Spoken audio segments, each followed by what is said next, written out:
Hi all. Right, we're getting ready for a show that's in 2 weeks. I've done this show the last 2 years. I'm going to take it back to this year's event. So we are sort of prematurely putting it back together, but that's okay because we've done quite a lot as it is anyway.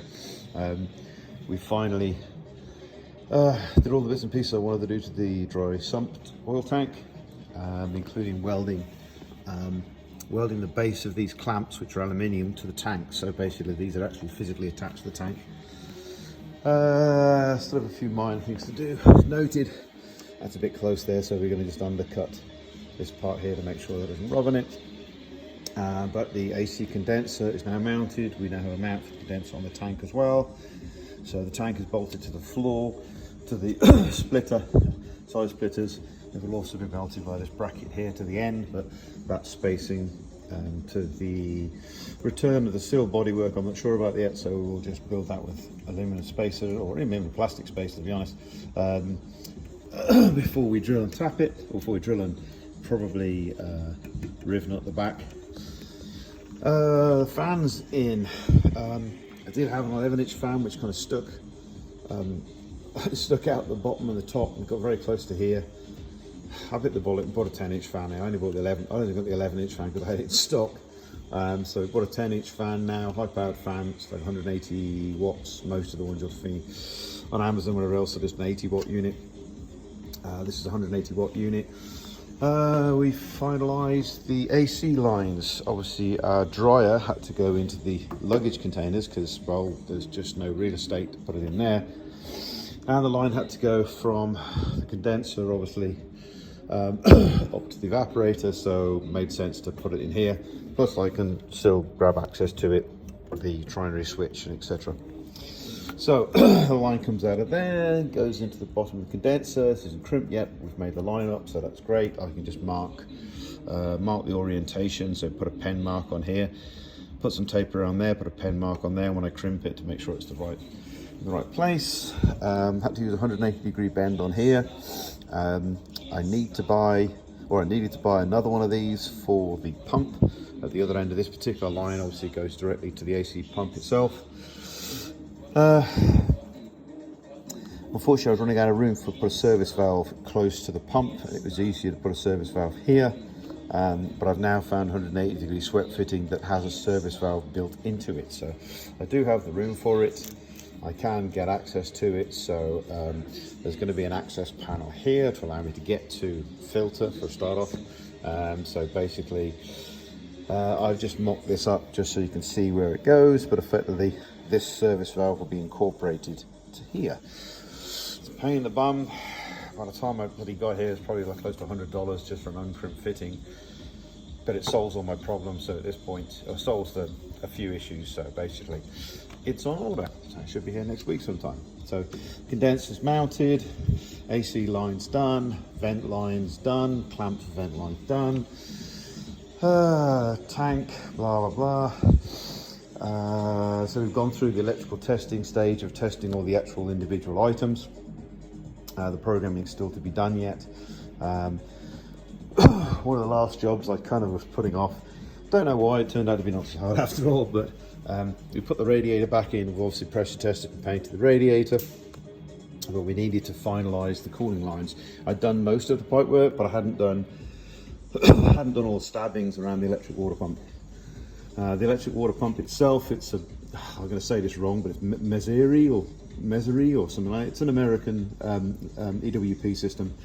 This particular one has a thermostat in this port here. So it can either suck from the radiator or it can suck basically back from the engine. So depending on where, obviously when it's cold, then the thermostat itself is open, which is kind of reverse to what it normally is. And then it allows, it doesn't block off the path to suck from the radiator, but it opens up a shortcut and effectively path of least resistance. The hot water returning from the engine will be sucked from here, hard to see, round and back in through here, and then it only really majority uses the water from the radiator. Once this thermostat gets warm, then it closes, and then basically it does the full path around the 2-pass rad. So we had to weld a stabbing into here, which welded onto a pipe. Then I need to pressure test that. Awesome. Did that. Then also we needed stabbings for the heater. So hot water supply from the heater comes to here, and the cooler return then gets fitted back into, you can see this is the discharge of the pump, and the two lines, if I direct underneath. So basically this is the return line from the heater, and this is our two main 1.5-inch lines to and from the motor. So one obviously pressurized to the motor at the base, the other two points come out of the motor, out of the engine, go into the swirl pot. Excuse me. Hey. Go into the swirl pot. They amalgamate themselves down to an 1.5-inch line, because they're all 1.25 inches from and to the motor, and comes out here and back to the radiator. It's a simple path. Yes, anyway, so heater, AC, we've got one more line to, or two lines to make up, but effectively one more fitting to come. Heater system, all lines done, all pressure tested. Yes, pressure testing. Oh, the fun. We're pressure testing this particular line at the moment, about 30 psi. It'll probably, well, it'll never get to that, because at 16 or 18 psi, the rad cap will obviously let the pressure out if it's too much pressure. But we pressure tested this. There was a tiny little hole that's, you know, you can never seem to manage to find. I just welded that up again, and we're just pressure testing this pipe. This pipe is from the let me see now. Oh, this is the cold water back to the motor. So this feeds the two bottom ports to where the water pump would normally fit. So it comes from 1.5 inches and feeds out to 2 1.25-inch lines. Now I've 3D printed these bungs, basically just a pressure test for all the various bits and pieces. And I had these up to like 60 psi. They're PET GCF, so it's like a carbon fiber filament in a PET G element. And basically I tested this one accidentally up to 60 psi because I left the valve up when I plugged the airline in. Idiot. So luckily it was these kept up. This one I printed with just a tapping hole in it, and then I tapped it out with a tap and put the threaded unit in, and it even held 60 psi then. I immediately brought it down to sort of 40 psi. That's way more than we need, but this is pressure testing okay. There's no leaks in it now, so I'll clean that up. I'm just printing as we speak now. We're printing 2 more 1-inch bungs. I've got 1.5-inch bungs, these are 1.25 inches. I now have some 1-inch bungs coming, because I need to block one of these off, and then I need to feed air into this one here. So basically I'm printing some 1-inch bungs for this. This, if you can remember rightly, is the water radiator for the charge coolers. This originally was a brand new Suzuki Hayabusa radiator that had a return port here, and that actually was the rad cap. So basically I've just machined up a bung, stuck it in there, welded round. I had to weld up, there was a bleed return line here, and obviously the rad cap have a little return line. So that's welded up, and then I turned this, which was the size of the rad cap, and basically welded that on. So that's ready for pressure testing. So I think that's about that. Oh no, I've got to pressure test the intercoolers. It's not the last thing to pressure test. I do have to remove the intercoolers.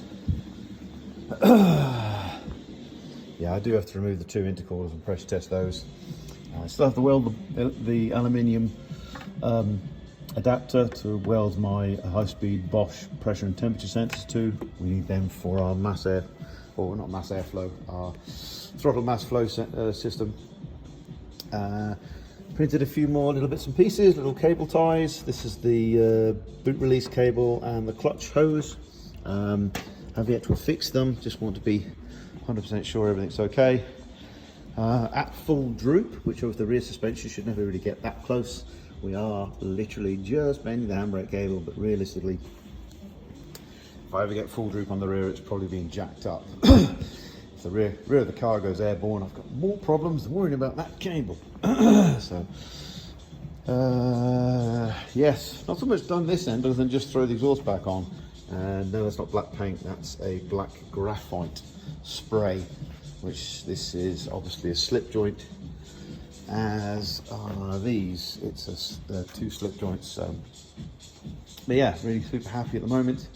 But mainly just throwing the car back together for the show. Yeah, it was. The list is getting shorter, should we say. I ended up with about 50 particular items that I've written down on a sheet of paper. I rewrote it out recently. I think we're down to 32, but I've already crossed off 10 of those. It's good when I'm finally finished building a car that I basically write every single, as soon as you think of something that you need to do, write it down. Once it's down in print, then I'll hopefully never forget it. So this list has gone from 15, we're down to about 20 different items now. And some of them are just stupid. You know, tighten up, full nut and bolt check on the suspension, etc, etc. I do have the ducting to build for the front of the radiator, and we're going to 3D print the ducting for the fans to partially marry up to the exit air, but also some of that air will actually will just naturally bleed off down the side anyway. So yes. Oh, we printed, I don't know whether I said this last time, but we printed this dummy shock lift cylinder. So all three parts have been printed just in PLA, just to muck around with, and it fits on the top of the shock absorber. So realistically now I still have the ability to adjust the spring platform at the bottom.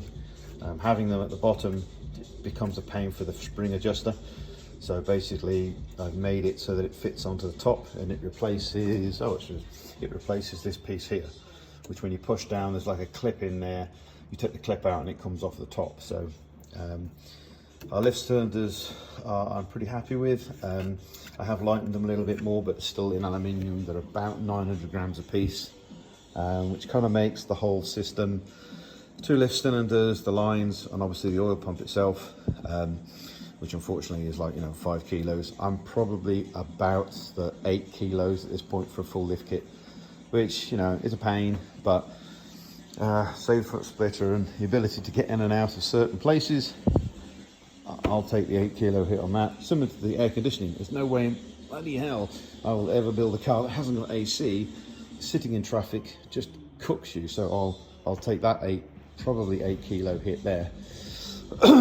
But yes, anyway, so we did print some little sort of vortex and sort of quasi downforce generators that would basically sit on the corner of the car. More of a little sort of track addition type of thing. We do need some blockers as such once this is down.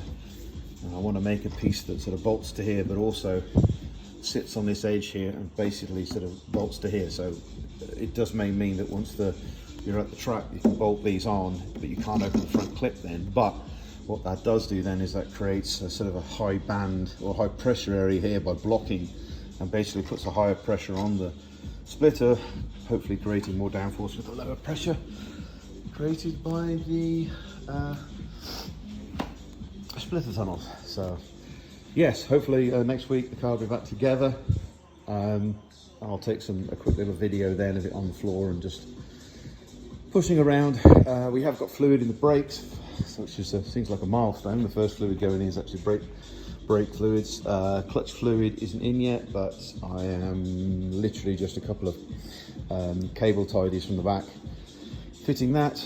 Once we're back from the show, we'll pull the body off again. Still have to wrap this bloody loom, but we are now to the point of I'm happy with every single item on the car, albeit I haven't tested the drive fans yet. Must do that, but they're on the solid state relay, so but I will check that out first off. With the solid state relays, I can't fire that via the PDM, but actually fired by the ECU. Actually, I can fire the ECU. Of course I can. I can just get the ECU. Yeah, I can do it. Yeah.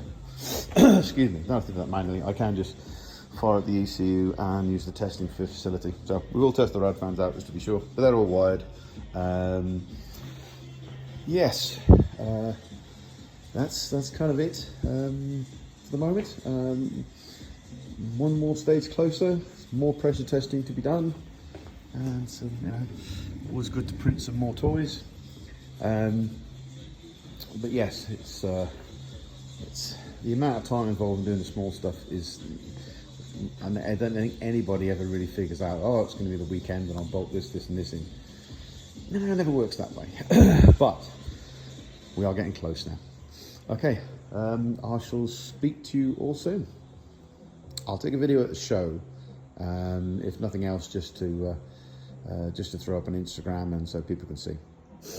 Like and subscribe. I haven't said that before. Let's do that more often. Speak to you soon. Bye.